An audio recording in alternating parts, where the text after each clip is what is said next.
내 고생하는 것 옛 야곱이 돌베개 베고 잠갔습니다.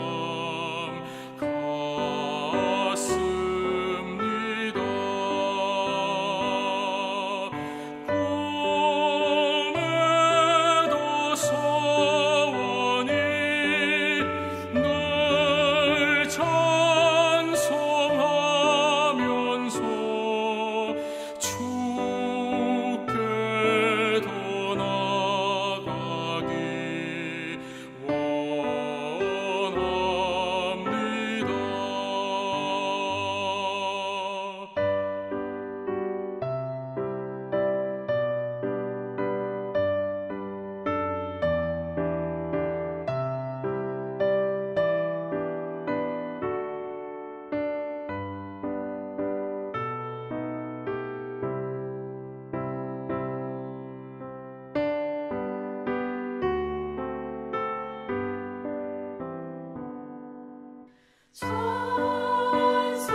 천성에 가는 길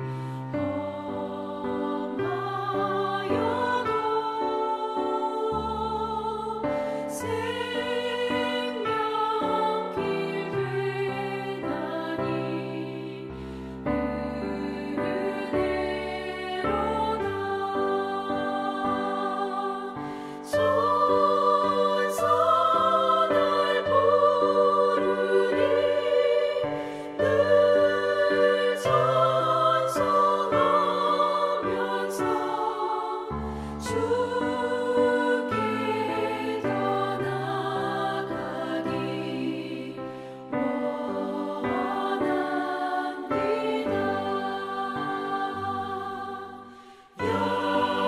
야곱이 참게요 일어나노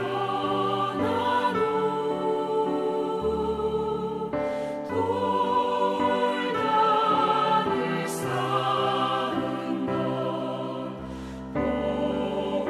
본받아서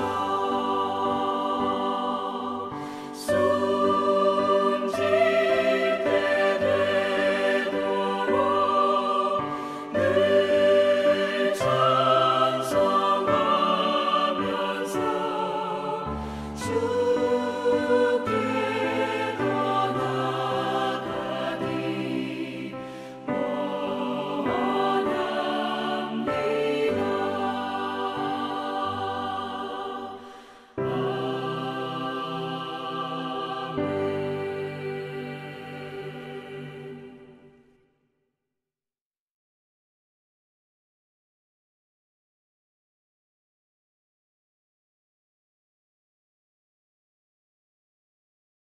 오늘 우리가 함께 나누실 하나님의 말씀은 신약성경 누가복음 15장 8절부터 10절 말씀입니다.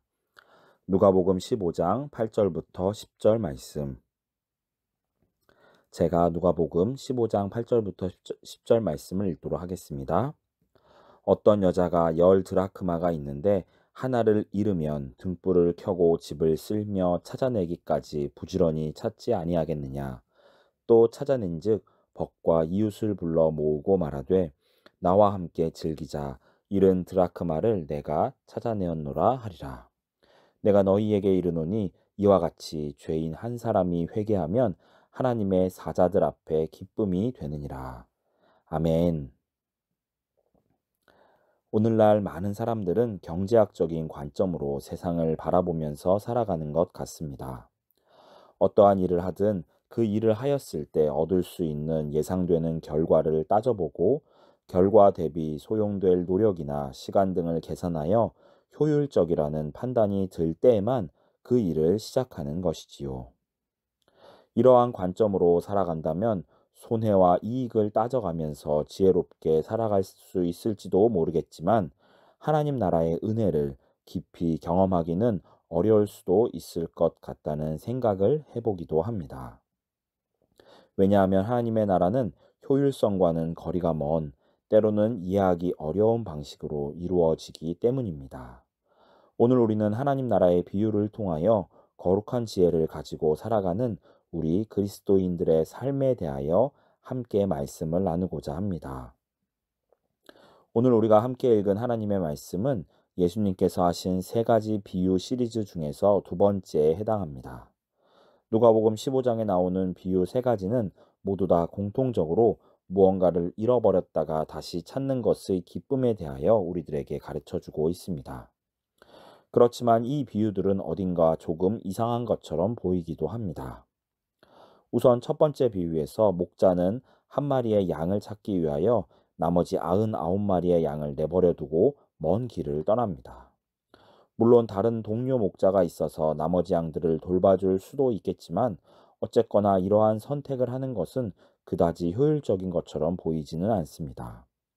왜냐하면 아무리 한 마리의 양이 소중하다 하여도 나머지 99마리의 양을 안전하게 지키는 것이 더욱 중요하기 때문이지요. 한 마리 잃은 양을 찾으려다가 나머지 양들마저 제대로 지키지 못한다면 그것이 더 큰 손해를 만들 수도 있을 것입니다. 이처럼 두 번째 비유의 말씀 또한 우리가 이해하기 어려운 부분이 있습니다. 이 비유에서는 10드라크마를 가지고 있던 여인이 한 드라크마를 잃어버렸다가 다시 찾았을 때 너무나 기뻐서 주변 이웃들을 초대하여 잔치를 벌이는 장면이 나옵니다. 여기서는 한 드라크마를 찾는다고 해서 나머지 9드라크마를 잃을 염려는 거의 없었기 때문에 앞에서 나온 비유의 목자와 조금 상황이 다를 수도 있을 것 같습니다. 그렇지만 당시에 한 드라크마가 데나리온과 비슷하게 일반적인 노동자의 하루치 일당 정도의 가치였다는 사실을 생각해 볼 때 잃어버린 드라크마 하나를 찾았다고 해서 동네 이웃들을 불러 잔치를 하는 것은 배보다 오히려 배꼽이 더 커질 수도 있는 상황이기도 합니다. 동전 하나를 찾는 것보다 이웃들을 초대하여 식사를 하는 것이 어쩌면 더 큰 비용을 소비하게 될 수도 있게 되기 때문에 잃어버린 하나의 드라크마를 찾는 것이 어쩌면 결과적으로 더 손해일 수도 있는 것입니다. 그리고 우리들에게 가장 익숙한 마지막 세 번째 비유에서 아버지가 둘째 아들의 요구를 따라 나중에 줄 유산의 몫을 미리 내어주는 것 또한 우리들은 이해하기 매우 어려운 것처럼 느껴집니다. 아마도 이 둘째 아들의 평소 행실을 주목해서 잘 관찰하였다면 그가 그 돈을 가지고 집을 떠났을 때 어떻게 살아갈 것인지를 충분히 예상할 수 있기 때문이지요. 당시에 아직 살아계신 아버지께 그러한 요구를 한다는 것 자체가 이미 둘째 아들의 가치관이나 인성이 어떠한지를 충분히 짐작할 수 있게 해주기 때문입니다. 그러므로 조금이라도 책임감이 있는 아버지였다면 아무런 고민도 없이 큰 돈을 내어주는 것이 전혀 지혜로운 결정처럼 보이지 않습니다. 이렇게 예수님의 세 가지 비유들에 등장하는 인물들의 행동과 결정들은 일반적인 경제성과 효율성의 관점에서 보았을 때 그다지 지혜로운 것처럼 보이지 않습니다. 그렇다면 예수님께서는 왜 이러한 비유의 말씀들을 당시에 불평하고 있던 바리새인과 서기관들에게 들려주신 것일까요? 사실 이들이 불평하고 있는 당시의 상황을 가만히 생각해 본다면 그들의 행동을 이해할 수 있을 만하다는 사실을 우리는 알 수 있습니다. 당시에 함께 식사를 한다는 것은 매우 친밀한 관계를 가진다는 의미를 가지고 있었는데 세리와 죄인들과 이러한 관계를 공공연하게 가진다는 것은 예수님의 영적인 수준까지도 의심하게 만들 수 있을 정도로 충격적인 것이었기 때문입니다. 분명 겉으로 보기에 바리새인과 서기관들은 세리나 다른 죄인들보다 훨씬 더 수준 높은 신앙과 도덕적인 삶을 살고 있었을 것입니다. 하나님께서 주셨던 율법에서 명령하는 대다수의 명령들은 특정한 상황에서 마땅히 해야만 하는 행동들을 규정하는 것이었기 때문에 그들의 행동이나 삶의 모습들은 분명 매우 올바른 것처럼 보였을 것입니다. 그럼에도 불구하고 그들을 가혹하게 비판하셨던 예수님께서 세리나 죄인들을 대하여 지나치게 관대한 모습을 보여주시는 것이 바리새인이나 서기관들에게는 공정하다고 느껴지지 않았을 것입니다. 물론 하나님 앞에서 완전한 삶을 사는 사람이야 아무도 없었겠지만 적어도 비판을 하려면 동일한 기준으로 판단을 해야 공정하다고 할 수 있을 것이기 때문이죠. 그러나 예수님께서 죄인들을 가까이 하시는 모습은 바리새인이나 서기관들의 눈에는 일관성이 없는 것처럼 보였습니다. 저는 바로 이러한 이유 때문에 더더욱 예수님께서 다소 상식적이지 못한 비유들을 말씀해 주신 것은 아닐까라는 생각을 해 보았습니다. 예수님께서 세리와 죄인들을 특별하게 더 아끼신 이유는 그들이 하나님의 눈에 잃어버린 자들처럼 보였기 때문이었습니다.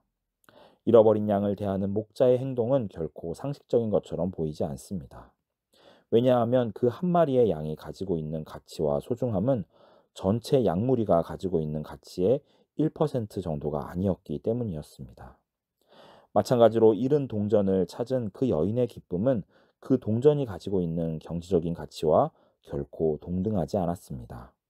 그렇기에 그녀는 기꺼이 그 동전보다 더 큰 비용을 들여서 이웃들과 기쁨의 잔치를 누릴 수 있었던 것이죠. 마지막으로 둘째 아들을 그렇게 떠나보낸 아버지에게 그 아들은 허망하게 잃어버릴 재산들과는 비교할 수 없을 정도로 큰 가치를 지니고 있었습니다. 그 아들의 요구를 들어주지 않고 그를 억지로 집 안에 붙잡아 둘 수도 있었겠지만 아버지는 아들이 자신의 삶 가운데에서 진정으로 아버지의 사랑을 깨닫기를 원하였습니다. 그리고 이를 위해서는 그 아들에게 철저한 실패와 좌절의 경험이 반드시 필요하였던 것입니다. 이 모든 비유들은 하나님을 떠나 방황하는 우리 모든 이들을 향한 아버지 하나님의 간절한 사랑의 마음을 잘 드러내 보여주고 있습니다. 그분의 결정과 행동은 우리들의 상식으로는 때로 이해가 가지 않는 것들이 참으로 많이 있습니다. 만약 하나님께서 아담과 하와에게 선악과를 따먹을 수 있는 자유와 기회를 완전히 차단해 두셨다면 더 좋지 않았을까요? 만약 하나님께서 이스라엘 백성들이 그분의 말씀에 불순종하거나 우상숭배를 할 수 있는 가능성을 아예 없애버리셨다면 그 나라가 영원토록 형통하며 번영할 수 있지 않았을까요?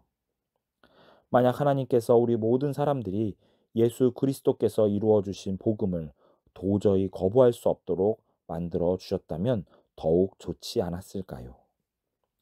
그렇지만 하나님께서는 이 모든 훨씬 더 효율적인 것처럼 보이는 대안들을 다 알고 계셨으면서도 기꺼이 가장 힘들고 오랜 시간이 걸리는 언뜻 보기에 어리석은 것만 같은 선택을 해 오셨다는 사실을 우리는 말씀 속에서 발견할 수 있습니다. 하나님의 선택과 역사는 우리들의 협소하고 단기적인 시야로 감히 판단할 수 없는 깊고도 넓은 지혜를 품고 있다는 사실을 우리는 믿음으로 고백하게 됩니다. 그렇기에 그분께서 잃어버린 이들을 간절하게 찾으시는 그 모습 또한 우리의 상식에 비추어 보았을 때 이해가 잘 안 될 수 있는 것이죠. 그러나 그 이해할 수 없고 어리석은 것처럼 보이는 바로 그 판단과 결정 속에서 우리는 잃어버린 자를 찾으시는 하나님의 뜨거운 사랑의 마음을 발견할 수 있습니다. 그분이 세우고 이루어 가시는 하나님의 나라는 경제적인 계산을 따라 이익이나 효용성을 따지는 방식으로 이루어지는 것이 결코 아닙니다. 그 나라는 용서와 긍휼이라고 하는 하나님의 마음에 근간하여 이루어지는 곳이기 때문입니다. 또한 하나님께서는 잠깐 동안 이 세상에 살다가 죽음을 맞이하게 될 우리들과 같이 짧은 생각이 아니라 영원의 관점으로 생각하시고 또한 행동하십니다. 그러므로 우리는 비록 이해가 잘 되지 않고 우리의 눈에 어리석어 보인다 하더라도 그분의 뜻과 계획을 믿으면서 끝까지 그 나라 안에 거하며 은혜를 힘입어 살아가야 할 것입니다. 오늘 하루를 그리고 이번 한 주를 말씀과 기도로 시작하시는 우리 종암성서 침례교회의 모든 성도님들의 한 주 동안의 삶 속에 이러한 축복과 은혜가 가득하게 차고 넘치시기를 주님의 이름으로 축복합니다. 기도하겠습니다. 지금도 잃어버린 자를 찾아 간절하게 기다리고 계시는 아버지 하나님의 마음을 우리가 품고 살아가기를 원합니다. 우리를 먼저 사랑하시고 용서하여 주신 그 무한한 긍휼과 자비의 하나님의 마음이 지금 이 순간에도 세상에서 방황하며 고통 가운데 신음하는 모든 이들을 향하고 있음을 우리가 기억하며 살아갈 수 있게 하여 주시옵소서. 우리가 아버지의 눈으로 세상을 바라보게 하시며 하나님의 마음을 품고 세상을 살아가게 하시고 또한 그분의 뜻을 따라 세상을 섬기며 복음을 전하는 하나님의 자녀들, 거룩한 백성들의 삶을 살아갈 수 있도록 인도하여 주시옵소서. 오늘 하루가 그리고 이번 한 주가 그러한 삶이 되도록 주님 은혜와 말씀 안에 거하는 우리 모든 하나님의 자녀들이 되도록 축복하여 주시고 인도하여 주시기를 간절히 구합니다. 우리의 영원한 주님이 되시며 우리 모든 삶의 주권자가 되시는 예수 그리스도의 이름으로 기도하였습니다. 아멘.